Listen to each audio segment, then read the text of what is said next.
अस्सलाम वालेकुम दोस्तों, मैं हूं नातिक रज़ा सलामी और आप देख रहे हैं नातिक रज़ा सलामी यूट्यूब चैनल। जो लोग हमारे चैनल पर नए हैं वो चैनल को सब्सक्राइब करें और बेल आइकन पर क्लिक करें।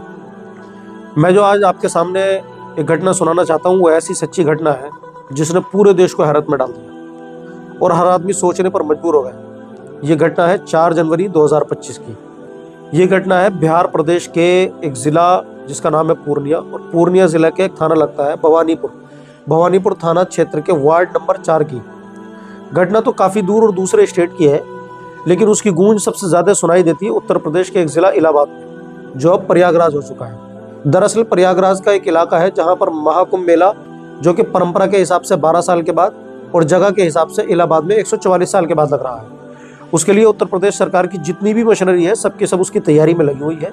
साथ ही वहाँ के इंतजामात व मामलात इतने सख्त रखे गए हैं कि उस मेले को खुद एक सीमित समय के लिए जिला घोषित कर दिया गया है। यानी 13 जनवरी 2025 से ये कुंभ का मेला शुरू होगा और 26 फरवरी 2025 तक ये मेला चलेगा और तभी तक के लिए जिला भी रहेगा। यहाँ पर वैसे ही तमाम इंतजाम किए गए हैं जो एक ज़िले में होने चाहिए, जैसे डीएम की तकर्री, एसडीएम की तकर्री, पुलिस कप्तान का होना, सरकारी हेल्थ केयर सेंटर जिसको डिस्ट्रिक्ट हॉस्पिटल कहते हैं उसका होना, और उसके अलग अलग कोनों और थोड़ी थोड़ी दूरी के फासलों से थाने भी बनाए गए हैं और वो तमाम सुविधाएं दी गई है जो एक ज़िले में होनी चाहिए। और वहाँ पर ये सब अलग तरीके के इंतजाम इसलिए किए गए हैं क्योंकि उसमें देश विदेश से लाखों करोड़ों लोग आने वाले हैं। इसी बीच 31 दिसंबर को एक नासिर कट्टर मियाँ नामी इंस्टाग्राम आईडी से पोस्ट की गई, जिसमें लिखा था कि वो कुंभ के मेले में बम ब्लास्ट करेगा और बम ब्लास्ट में कम से कम 1000 लोग तो मारे ही जाएंगे। इस पोस्ट का स्क्रीनशॉट सोशल मीडिया के अलग अलग प्लेटफॉर्म पर वायरल होने लगा। अब चाहे वो एक्स हो, फेसबुक हो, यूट्यूब हो, हर जगह वायरल हो जाता है। साथ ही एक चैटिंग का स्क्रीनशॉट भी है जिसमें लग रहा है कि किसी ने उसको समझाने की कोशिश की कि तुम्हें इस तरह के काम शोभा नहीं देते और तुम ये काम करते हो, तुम्हें शर्म नहीं आती, मारे जाओगे, तुम्हारा बहुत खतरनाक अंजाम होगा। उधर से नासिर पठान जवाब देता है, मैं किसी से नहीं डरता हूँ। समझाने वाला समझाने की पूरी कोशिश कर रहा है, लेकिन धमकी देने वाला डर नहीं रहा और ना ही उसे पब्लिक के मारे जाने और ना ही कानून का कोई खौफ है, और वो क्या करना चाहता है ये भी किसी को कुछ मालूम नहीं। जाहिर सी बात है मामला बहुत ज्यादा गंभीर था, क्योंकि एक आदमी को भी किसी तरह की चोट पहुंचती है तो पुलिस पर, सरकार पर कई तरीके के सवाल खड़े हो जाते हैं, और यहाँ तो 1000 लोगों को मारने के लिए कहा जा रहा है। इस पोस्ट से पुलिस और कुंभ के तमाम सिक्योरिटी कंपनियों में हड़कंप मच जाता है और सारे हिफाजती दस्ते हरकत में आ जाते हैं। जो चैट वायरल हो रही थी उस चैट में एक जिले का भी नाम दिया गया था और साथ ही अपना एक फोटो भी दिया गया था। उस फोटो को लेकर पुलिस बिहार प्रदेश के पूर्णिया जिले पहुंच जाती है और वहां जाने के बाद अलग अलग लोगों को दिखाती है, क्या तुमने इस व्यक्ति को देखा है? तो उनमें से ज्यादातर लोग मना कर रहे होते हैं कि हमने उन्हें यहाँ कभी नहीं देखा। फौरन पुलिस अपनी कार्रवाई को आगे बढ़ाते हुए इंस्टाग्राम आईडी से कांटेक्ट करना चाहती है। तभी पता चलता है कि जिस इंस्टाग्राम आईडी से ये भेजा गया था उसको डिलीट कर दिया गया। हालांकि पुलिस के जो भी अपने तकनीकी सिस्टम है, पुलिस ने उनका इस्तेमाल करना शुरू किया और ये पता करने की कोशिश की कि आखिरकार ये मैसेज किस जगह से किया गया था। तभी एक सुबह Uttar Pradesh police, Bihar police, UP STF, ATS Bihar के एक जिला पूर्णिया के वार्ड नंबर 4 के किसी गांव में एक मकान के बाहर चारों तरफ से घेराबंदी करते हैं और घर के बाहर आवाज लगाते हैं कि नासिर पठान अपने आप को कानून के हवाले कर दो, नहीं तो पुलिस को गोली चलाने के लिए मजबूर होना पड़ेगा। जैसे ही पुलिस ने उस घर की घेराबंदी की तो आसपास के लोगों में अफरा तफरी मच जाती है कि इतनी सारी पुलिस का यहाँ पर काम क्या है। लोगों को इतनी सारी पुलिस देखकर इतना तो यकीन हो गया कि हो ना हो मामला तो बड़ा है। थोड़ी देर बाद उस घर से एक व्यक्ति निकलता है जिसका नाम होता है जेके जायसवाल।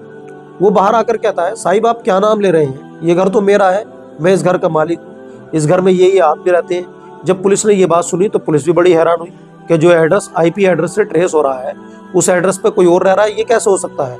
आईपी एड्रेस हम जो इंटरनेट यूज करते हैं उसका जो नजदीकी टावर नेटवर्क फराहम करता है उसको आईपी एड्रेस कहते हैं। तभी पुलिस उसको बताती है कि यहाँ से नासिर नामी एक आतंकवादी ने इस तरह की धमकी दी है और उसका एड्रेस यही कहा रहा है। जब वो ये बात सुनता है तो वो भी हैरत में पड़ जाता है कि साहिब ऐसे कैसे हो सकता है। आखिरकार पुलिस कुछ सबूत और कुछ शक के साथ उसका एक बच्चा जो 11वीं क्लास में पढ़ता है, जिसका नाम होता है आयुष जायसवाल, उसको हिरासत में लेती है और उसको हिरासत में लेकर उत्तर प्रदेश के प्रयागराज में आ जाती है और उससे पूछताछ करती है। पूछताछ में आयुष जायसवाल इस बात को कबूल कर लेता है कि हाँ, ये धमकी भरा मैसेज नासिर कट्टर मियाँ नामी इंस्टाग्राम आईडी से उसने ही किया था। तभी उसका ये अपराध सोशल मीडिया, इलेक्ट्रॉनिक मीडिया, अखबारों के माध्यम से लोगों को पता चलता है। तो लोगों को यकीन नहीं हो रहा था कि 11वीं क्लास में पढ़ने वाला एक छोटा सा बच्चा जो अभी ढंग से बालिग भी नहीं हुआ है, उसने ऐसा काम कैसे कर दिया जो बड़े बड़े आतंकवादी भी पीछे रह जाते हैं। जब पुलिस उससे पूछताछ करती है कि तुमने ऐसा क्यों किया, तो वो बताता है मेरा उससे 1-1.5 महीने पहले झगड़ा हो गया था, तो मैंने उसको फंसाने के लिए ये चाल चली थी। इस बात को लेकर खुद उत्तर प्रदेश पुलिस भी सोचने पर मजबूर हो गई कि इतनी कम उम्र के बच्चे के साथ आतंकवादी जैसा ट्रीटमेंट किया जाना चाहिए, ये बच्चों वाला बर्ताव किया जाना चाहिए। हालांकि फिलहाल उस बच्चे को वहां रखा गया है जहां पर बाल अपराधी रहते हैं, यानी उसको बच्चा जेल में रखा गया। आखिरकार तहकीक में पता चलता है आयुष जायसवाल ने ही नासिर पठान बनकर ये मैसेज किया था। आयुष जायसवाल एक दिन अपने दोस्त की एक माँ का मोबाइल लेता है और उसमें अपनी सिम कार्ड डालकर इंस्टाग्राम पर अपनी फेक आईडी बनाता है और उसी फेक आईडी से पूरी घटना को अंजाम देता है और फिर सिम चेंज करके मोबाइल उनको देके चला जाता है। लेकिन वो नहीं जानता था कि मोबाइल पे सिम कार्ड बदलने से चीजें तो नहीं बदल जाती हैं। हालांकि जेके जायसवाल जो आयुष जायसवाल के बाप है, वो कहते हैं कि 31 दिसंबर 2024 को उनका बेटा नेपाल गया हुआ था अपने दोस्तों के साथ पार्टी करने के लिए, नया साल मनाने के लिए। उसमें उसका कोई दोष नहीं, उसको फंसाया जा रहा। लेकिन पुलिस के पास पुख्ता सबूत थे, इसलिए पुलिस उसको सीधा प्रयागराज लाती है। प्रयागराज लाने के बाद उससे पूछताछ करती है। पूछताछ करने के बाद जहां बाल अपराधी रखे जाते हैं, यानी जिसको बच्चा जेल भी कहते हैं, उसमें उसको रखा गया है और पुलिस उस मामले की आगे पड़ताल कर रही है। कहीं ऐसा तो नहीं है कि उसके पीछे कुछ और साजिश हो रही हो। लेकिन जो भी होता है वो वाकई हैरान और परेशान करने वाला होता है कि हमारे छोटे छोटे बच्चों में किस तरह की सोच पनप रही है। नए नए बच्चों की इस तरह की सोच हमारे देश को अंदर अंदर से खोखला करने का काम करेगी।